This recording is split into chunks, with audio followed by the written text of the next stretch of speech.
Hello and welcome back to Season 3 of English Sound Building, the advanced pronunciation podcast where you do the work to build muscle memory and master new sounds.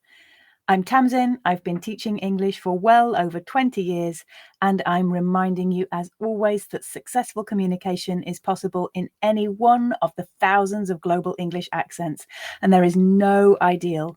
But pronunciation helps listening as well as speaking. It's fascinating and it's fun, and that's why we're here. If you find it useful to read as you listen, you can find a script for this podcast on my Patreon page. That's www.patreon.com/EnglishBrickByBrick. The link's in the episode notes. Everything is free on there. Just scroll down on the main page.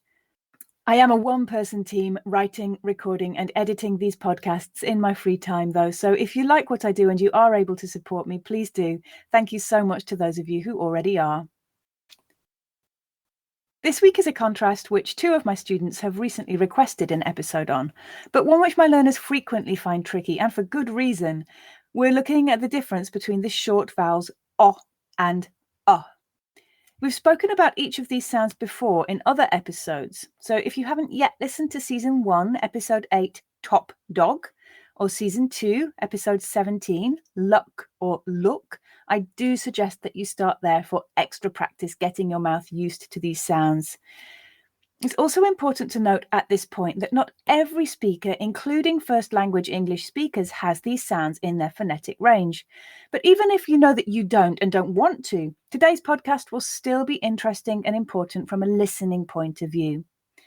And beyond the two sounds we're looking at today, you might also find that confusion between a and or and a, or other similar sounds also creeps in, and those will all be focuses for future episodes.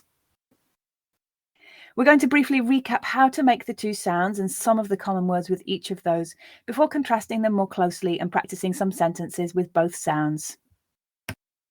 Let's start by reviewing the O sound. As I noted in that Top Dog episode, the O sound is really one of the distinguishing features of English from England. In a lot of Englishes, it's replaced by a sound closer to R.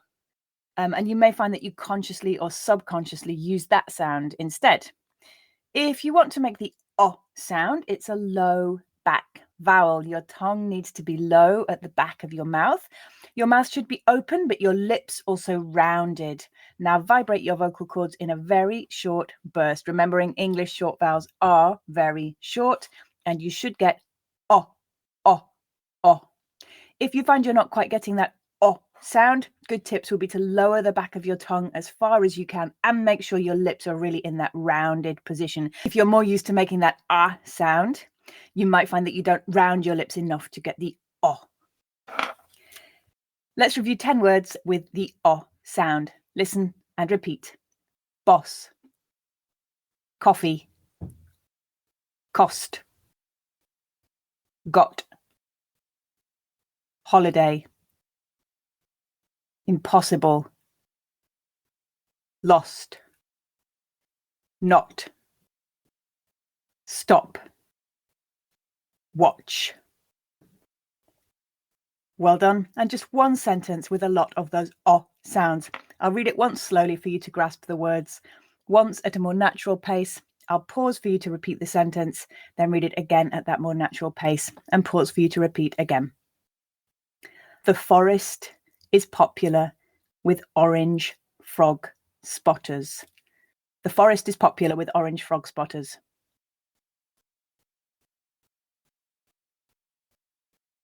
The forest is popular with orange frog spotters.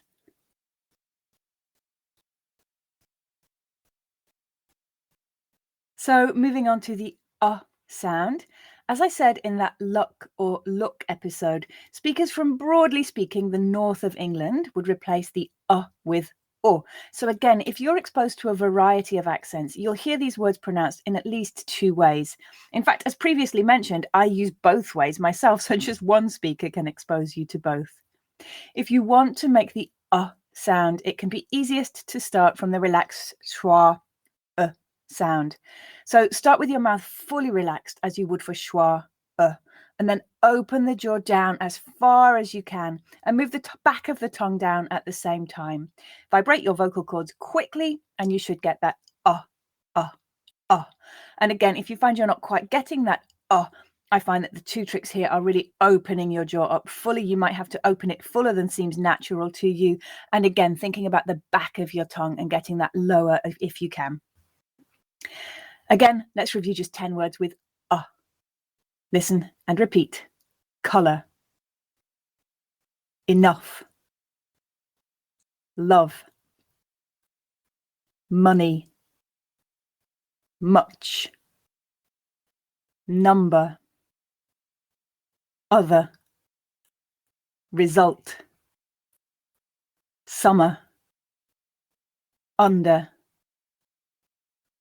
And one sentence with lots of Again, I'll read it slowly the first time, then twice at a more natural pace, pausing in between each for you to repeat. You must take enough bus money on Monday. You must take enough bus money on Monday.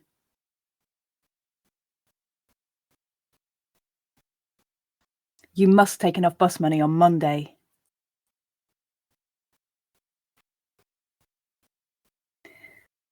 Fantastic. Let's move on to contrasting the sounds.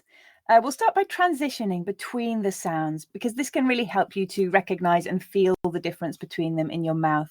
And you should notice that the main difference is in jaw and lip position.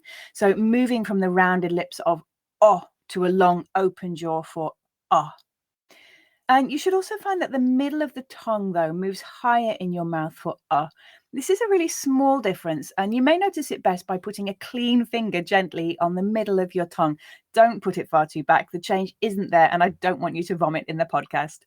So if we just move between the sounds, try to feel those changes in your mouth. Oh, oh, oh, oh, oh, oh. And we'll go the other way round as well. Oh, oh, oh, oh, oh, oh. Well done. We're going to look at some minimal pairs with and We'll read the first 7 together. Again, we're just going alphabetically this week. Listen and repeat. Body, buddy. Bomb, bum. Boss, bus. Collar, colour. Cough, cuff. Cot, cut. Dog, dug.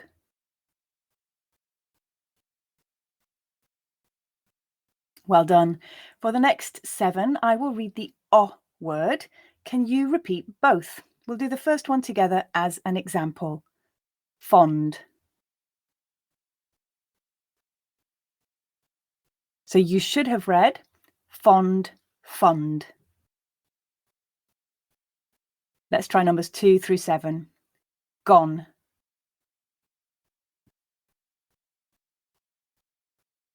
Got.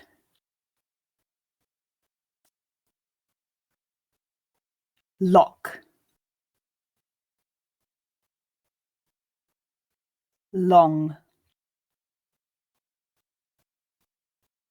Not. Odder. Well done. Now listen again and check how you did. Repeat as well. Fond, fund. Gone, gun. Got, gut. Lock, luck. Long, lung. Not, nut. Odder, udder. Well done. And I should have said earlier, you may already have realized, as usual with these minimal pairs, we do get into some slightly less usual vocabulary. If you need your dictionaries with you, if you need to pause the podcast, go to the script, have a look at what you're saying. You don't actually have to understand these words in order to make the sounds and play with the sounds. But obviously having that extra level of understanding there helps you to map words to meanings in terms of listening, and also just helps you to remember those sounds better and process all of it better if you can make that sound meaning link as well in terms of your own speech. For the final 7, I will read the word. Can you read both? Again, we'll do the first one together as an example. Shut.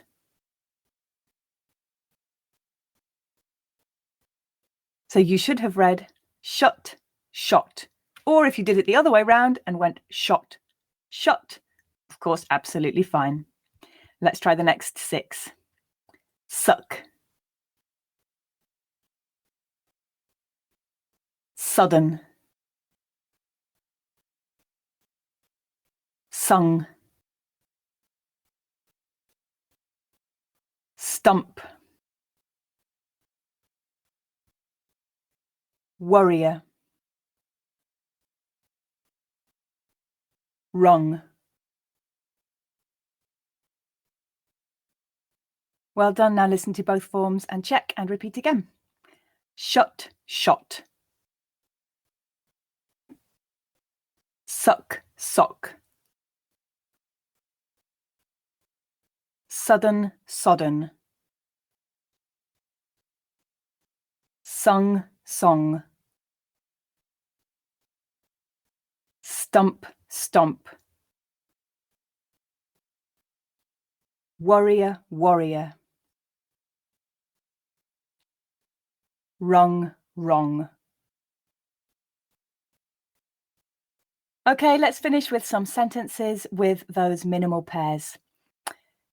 As usual, I'll read them 3 times. The first time slowly for you to grasp the meaning, and then the second and third time at that more natural pace, pausing in between that second and third time for you to repeat yourselves.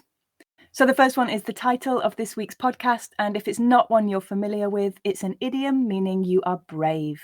You've got guts. You've got guts. You've got guts. Number 2, bad luck.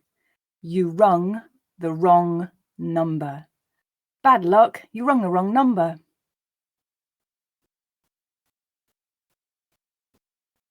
Bad luck, you rung the wrong number.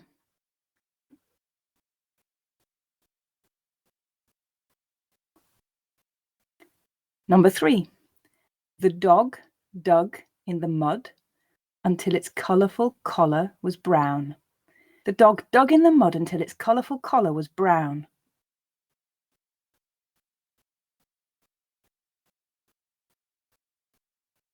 The dog dug in the mud until its colourful collar was brown.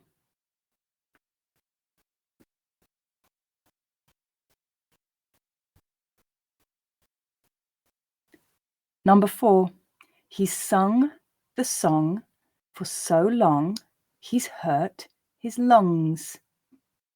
He's sung the song for so long he's hurt his lungs.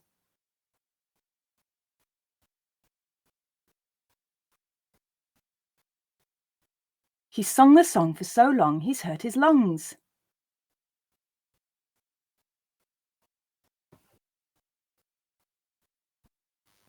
And finally, number 5, the warrior worried about suddenly getting sodden socks. It's true, sodden socks suck. The warrior worried about suddenly getting sodden socks. It's true, sodden socks suck.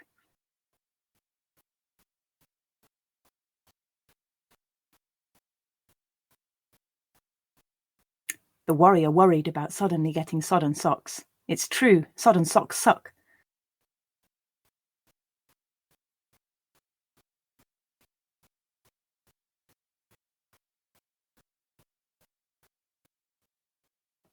And as always, it would be fantastic for you to see if you can make more of those sentences using the minimal pairs to practice the contrast between those sounds. And another thing that you can do, bearing in mind last week's podcast, is just to listen back to those sentences and the ones from earlier today and see if you notice the weak forms in them as well. As a last note, I mentioned the Betty Botter tongue twister again last week in terms of those weak forms, and I'll mention it again today in terms of the O and the sounds. It's another fantastic one to work on that O and contrast some more with all of those botters and butters in there. So we'll do the first line here, but again, that whole tongue twister is linked on my Patreon. It's tagged Betty Botter for those of you who'd like a more extended practice. So the first line is Betty Botter bought a bit of butter. Betty Botter bought a bit of butter. Betty Botter bought a bit of butter. There we go. Well done. That is the end of this week's workout. Don't forget to practice as often as possible to build muscle and muscle memory, speeding the podcast up or slowing it down as you need to. If you'd like to follow me on social media, come find me on Instagram or Facebook at English Brick by Brick. You'll also find me on Patreon at www.patreon.com/English Brick by Brick. As you may know, I also teach online on italki. I'm fully booked at the moment, but if classes are something you're hoping for in the future, then do get in touch with me and I'll let you know when I have some availability coming up. We'll be back next week. We're sticking with the O sound, but contrasting it with a different sound next week. Another listener request, this time O and O. Enjoy sound building, and I'll see you then.